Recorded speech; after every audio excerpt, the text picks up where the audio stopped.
po tayong papaya panlahok sa ginatang manok o Tagalog. Sobrang taas, dapat sa lupa.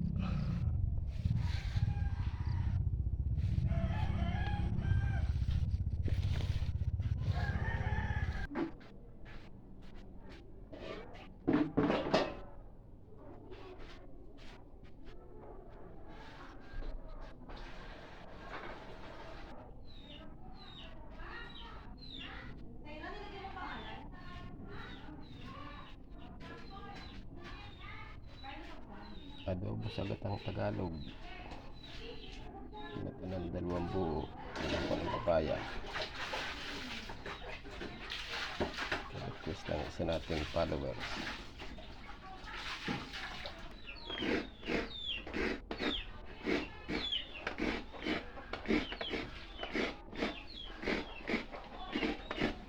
Ito po, isa po nating kaibigang followers nag-request ng adobong manok sa gata.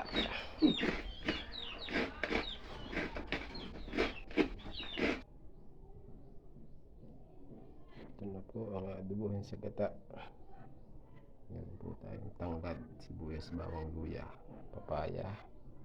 Ang hita po yati piprito para po kay Tutoy. Mahilig sa prito. Ito po ang ating adobohin sa gata.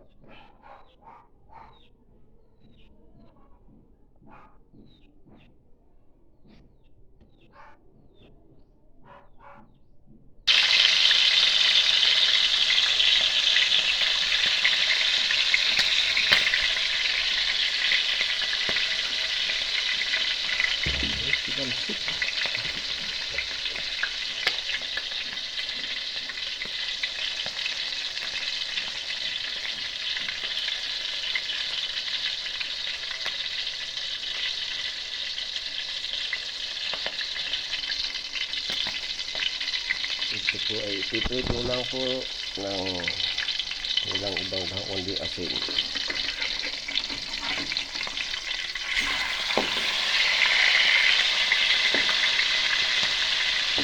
Ito ay native, masarap kahit asin lang ang lahok.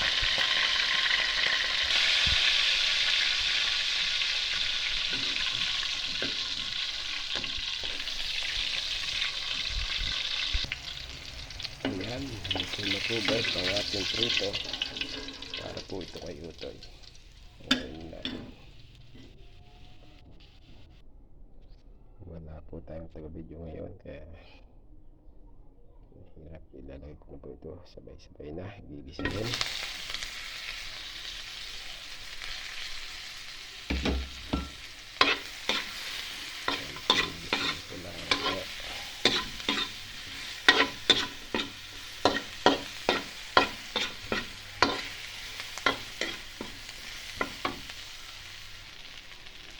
Hulog na rin po natin ang karne ng manok na Tagalog.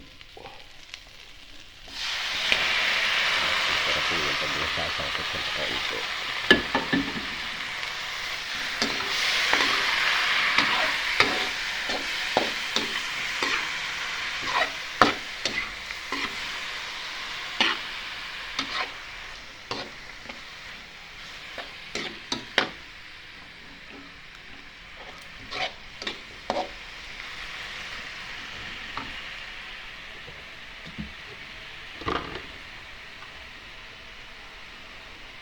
Lagyan na po natin ng asin para kumapit ang lasa sa karne.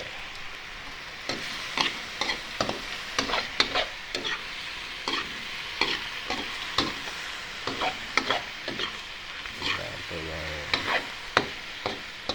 bibisahin ng mga 2 minutes to 3 minutes. Tansyahan na lang po.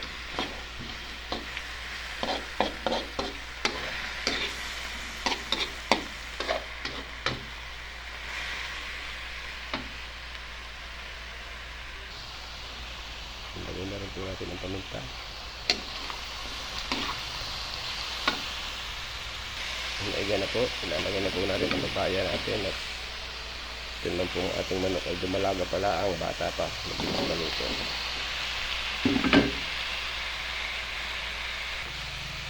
lagyan na rin po natin ang ating gata. Wala po tayong tagahawak kaya nakapatong na lang.